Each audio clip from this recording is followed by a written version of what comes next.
ಇನ್ನು ಶಾಸಕರಾಗಿರುವಂತಹ ಅರವಿಂದ್ ಬೆಲ್ಲದವರು ನಮ್ಮ ಜೊತೆಗೆ ಸಂಪರ್ಕಕ್ಕೆ ಸಿಗ್ತಾ ಇದ್ದಾರೆ. ಸರ್ ನಮಸ್ತೆ.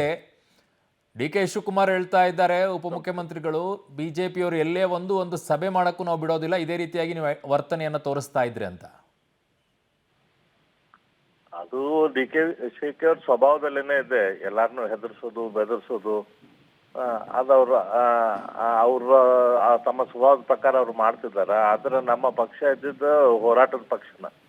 ನಾವ್ ಇಂತ ಯಾವ್ದೋ ಸೊಪ್ಪಿಗೆ ಎಂತ ಬೆದರಿಕೆಗೆ ಸೊಪ್ಪು ಹಾಕೋರು ಅಲ್ಲ. ನಮ್ಮ ಕಾರ್ಯಕರ್ತರು ಇಂಥವಕ್ಕೆಲ್ಲ ಕ್ಯಾರೆ ಅನ್ನೋದಿಲ್ಲ. ಬಟ್ ಮುಖ್ಯಮಂತ್ರಿಗಳ ವರ್ತನೆ ಬಗ್ಗೆ ಏನು ಅನ್ಸುತ್ತೆ ನಿಮಗೆ? ಮುಖ್ಯಮಂತ್ರಿಗಳ ವರ್ತನೆ ಇವತ್ತು ಇಡೀ ನಮ್ಮ ರಾಜ್ಯನ ನೋಡೈತೆ. ಅತಿರೇಕದ ವರ್ತನೆ. ಒಂದು, ಅವ್ರಿಗೆ ಕಂಪ್ಲೀಟ್ ಈಗ ವಯಸ್ಸಾಗೈತಿ, ಕಂಟ್ರೋಲ್ ತಪ್ಪಾಗ್ತೈತಿ, ಗೊತ್ತಾಗ್ತಾ ಇಲ್ಲ. ಎರಡನೇದ್ದು, ಅದು ಅಹಂಕಾರದ ಪರಮಾವಧಿ ಇದು. ಬಟ್ ಇದೇ ಒಬ್ಬ ಸಾರ್ವಜನಿಕ, ಒಬ್ಬ ಯೂನಿಫಾರ್ಮ್ ಅಲ್ಲಿ ಇರುವಂತ ಆಫೀಸರ್ನ ಕೈ ಮಾಡಕ್ಕೂ ಅಥವಾ ಮಾತನಾಡುವಂತ ಪರಿಸ್ಥಿತಿಯಲ್ಲಿ ಪೊಲೀಸರು ಏನ್ ಮಾಡ್ತಾರೆ ಸರ್ ಸಾಮಾನ್ಯವಾಗಿ? ಅಲ್ಲ, ಅದು ಹಂಗೇನಾದ್ರು ಅವ್ರು ಕೈ ಮಾಡಿದ್ರಾಗಿದ್ರೆ ಅದನ್ನ ಆಕ್ಚುಲಿ ಕ್ರಿಮಿನಲ್ ಕೇಸ್ ಆಗ್ತಿತ್ತು ಮುಖ್ಯಮಂತ್ರಿಗಳ ಮೇಲೆ.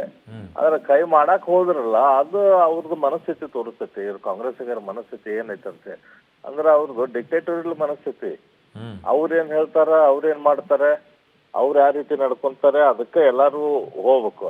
ಡೆಮೋಕ್ರಸಿಯಲ್ಲಿ ನಂಬಿಕೆನೇ ಇಲ್ಲಂತ ಪಾರ್ಟಿ ಅದು. ಅವ್ರು ಸಂವಿಧಾನದ ಬಗ್ಗೆ ಮಾತಾಡ್ತಾರೆ ಯಾವಾಗಿದ್ರು. ಸಂವಿಧಾನ ಅಂತ ಹೇಳಿ ಅವ್ರ ನಾಯಕರು ಸಂವಿಧಾನ ಅಂತ ಹಿಡ್ಕೊಂಡು ಅಡ್ಡಾಡ್ತಾರ ಕೈಯಾಗ. ಅದು ಬೈಬಲ್ ಹಿಡ್ಕೊಂಡು ಅಡ್ಡಾಡ್ತಾರ ಅಂತ ಹೇಳಿ ಅನಿಸ್ತೈತೆ ನನಗೆ. ಸಂವಿಧಾನ ಏನು ಅಲ್ಲದು. ಯಾಕಂದ್ರೆ ಸಂವಿಧಾನ ಹಿಡ್ಕೊಂಡು ಅಡ್ಡಾಡಿದ್ರೆ ಸಂವಿಧಾನದ ಬಗ್ಗೆ ಗೌರವ ಇರ್ತಿತ್ತು. ಕಾರ್ಯಾಂಗದ ಬಗ್ಗೆ, ನ್ಯಾಯಾಂಗದ ಬಗ್ಗೆ ಅವ್ರಿಗೆ ಯಾವ್ದ್ರ ಬಗ್ಗೆನೂ ಗೌರವ ಇಲ್ಲ.